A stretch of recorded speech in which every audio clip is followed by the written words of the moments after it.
Tonight on Q2, a leak creating a stink in Lockwood. Residents dealing with a sewage leak that is seeping into yards and nothing being done about it. The smell from the sewer gets so bad you just can't work. Billings trees targeted by DEI. I don't think anybody could have predicted what was going to happen. A hefty check given to the city to plant and maintain trees, but now the money already allocated is blocked. And books in the hands of kids. We were able to reveal to the students that we received our book of vending machines. These unique vending machines are beginning to pop up inside Billings schools. The MTN 530 News starts right now. From Montana's news leader, this is the MTN 530 News. And good evening. Thanks for joining us on this Wednesday. I'm Andrea, Lutz. And I'm Russ Riesinger. A stinky situation is flaring up in Lockwood. A sewage leak is creeping into yards across one neighborhood, but calls for action are going nowhere. Well, residents say they're fed up because nothing's being done to fix it. But beyond just that, they're now concerned for their health and safety. Our Haley Monaco reports. Nobody wanted to pay attention. 68-year-old Steve Nave hopes this sign will do the trick. We got about 300 gallons of sewer down the alley. Leaking out and streaming down constantly. Every day for the last 2 years straight almost, we have raw sewage running down the alley.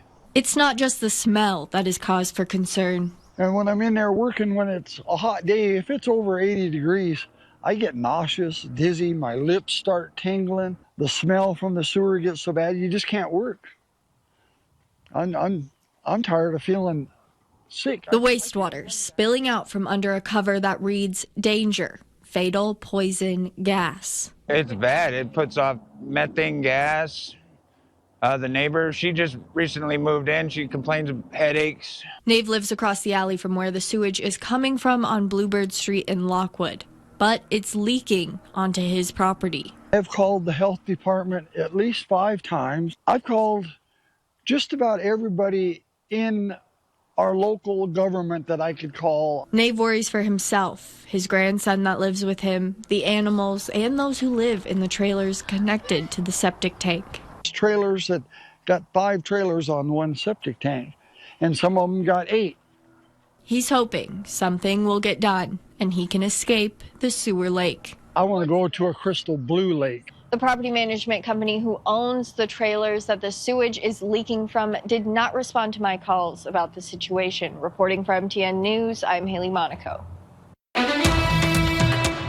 We have more information tonight about a gruesome murder that happened this past weekend in Billings, where a man was found dead in a burned out trailer home. 33-year-old Justin Alexander Hosey is facing deliberate homicide charges in the case. According to charging documents, investigators were alerted to Hosey after he admitted to a gas station clerk he tied up the victim and lit him on fire because he thought he was a pedophile. Investigators say they were also contacted by a witness from out of state who said he received a call from Hosey saying that he'd gotten the victim high, tied him up, poured gas in the house, and set it on fire after he'd made a comment about a 13-year-old girl. Investigators also say surveillance footage appeared to show Hosey driving away from the residence as it burned. Hosey was later arrested at the Love's truck stop in Hardin. The coroner says the 62-year-old victim, who's not been identified, was still alive at the time he was set on fire. The Sweetgrass County Sheriff's Office is on a case you definitely don't hear about every day. Yeah, according to 71-year-old Linda McMullen, a Montana National Guard helicopter landed on her private ranch in the Crazy Mountain foothills with the airmen allegedly stealing elk antlers. McMullen said she was not home at the time, but neighbors saw the helicopter and contacted her. Well, the sheriff of Sweetgrass County says they're investigating along with Fish, Wildlife and Parks for possible charges of trespassing and theft.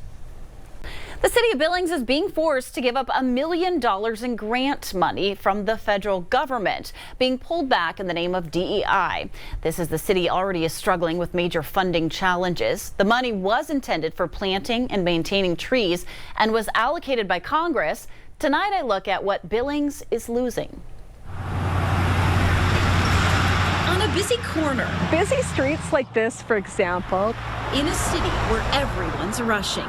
I mean, that truck just went by pretty quick. You might not notice it, but a line of trees could make a difference. Boulevard trees have been shown to slow traffic, but here's another one. Talking trees is something Gail Lamb was ready to do. I don't think anybody could have predicted what was going to happen. The city of Billings was awarded $1 million from the Inflation Reduction Act to plant and maintain trees in underserved areas. Yeah, these are old established neighborhoods. Gail was tasked with making it happen. This grant was going to help people who probably could use a little bit of help. But in late April, the USDA rescinded the grant, citing its ties to DEI initiatives, a topic now at odds with the current administration. That was considered to be an unfair leveraging of resources. Steve McConnell, who recently retired after years as the city's forester, applied for the grant. What's surprising to me is that the public was never really informed that we got this grant. It was never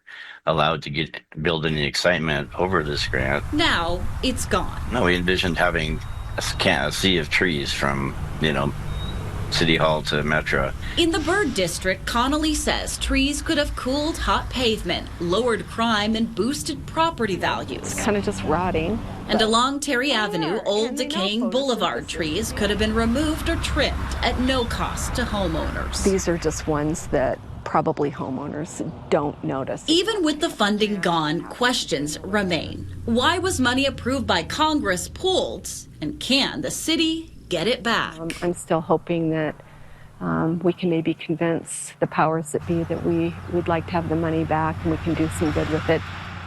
We reached out for comment from the city where leaders say they're not losing hope. Parks and Rec Director Gavin Walcher sent me this statement. The city is exploring options to appeal the decision to terminate the grant. The importance of this grant cannot be overstated, he says. It truly benefits so many in our community. A more affordable health care clinic has arrived in Billings, and it's on wheels, traveling right to those who need it the most. Riverstone Health announced the Wellness on Wheels program, a bus offering exams, immunizations, and sports physicals. The services are available to everyone, regardless of their ability to pay, with wheelchair-accessible exam rooms. The bus will use area school parking lots as community hubs. There's also dental and behavioral health services to be added later. The bus is funded through a gift.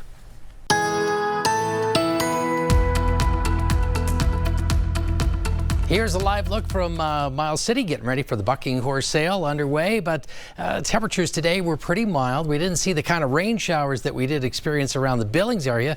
Latest round, you can still see some of the sprinkles on the lens here of the Stockman Bank weather cam. Temperatures today started off fairly close to average at 45. We only made it to 57, but we had those breaks of sunshine. Top wind gusts at 20 miles an hour, 24 miles an hour, which is typical around the region. 0.18 of an inch of precipitation so far at the Billings Airport since midnight, but you factor that in with what we've seen, and it's been right around an inch in the Billings area. Not as much in portions of the Eastern Plains, but we've got more rain on the way. We'll talk about it coming up. When you think of vending machines, you probably think of snacks, but how about a book vending machine? The idea is catching on with 8,000 of them already across the country. And now a Billings elementary school has been added to the list. As our Hannah Pettiferi reports, a Billings author helped drop the love of reading into the hands of kids. The energy around the book vending machine is so positive. Central Heights Elementary School got their first book vending machine today. Educators say it will help inspire young kids to read. We've had just lots of support shown for getting books into the hands of kids through the book vending machine, and we're really excited. Principal Kira Wolf says the vending machine has several layers to it, from kindness to positivity. There's this element of the kindness that was bestowed upon our school and those in the community who have reached out and wanted to do something to support kids, and really the lasting impact of that. To get books from the machine, students will get a token for good behavior, like being kind, respectful, or helpful. Students at Central Heights Elementary were treated to a heartwarming surprise when author Sandy McCaffrey showed up to do a special reading of her beloved book, Forever Little Bear. Forever Little Bear is a forever friend. Plus, every student in kindergarten through second grade received their very own copy of Forever Little Bear from the author. I had 500 completed hardback books in my garage, ready to gift to the children that I knew needed them. The message behind the book was more than kindness. It also teaches how to give to others. This little bear takes care of this new child all through life, protects her, and at the very end, little bear is being re-gifted to another child that will need forever little bear in her life or another life of a child. The book, Living Through Memories of Sandy's children and grandchildren growing up. The child's name, Amel, comes from two of my granddaughters, Aniston May and Evelyn Lee. And in another act of kindness, Sandy signed all of the books she gave to the students. We're going to provide all of the schools that have the new vending machines with a certain amount of books that they can take with them. Sandy hopes to continue writing and creating new books that teach kindness and compassion. In Billings, Hannah Pettiferry, MTN News.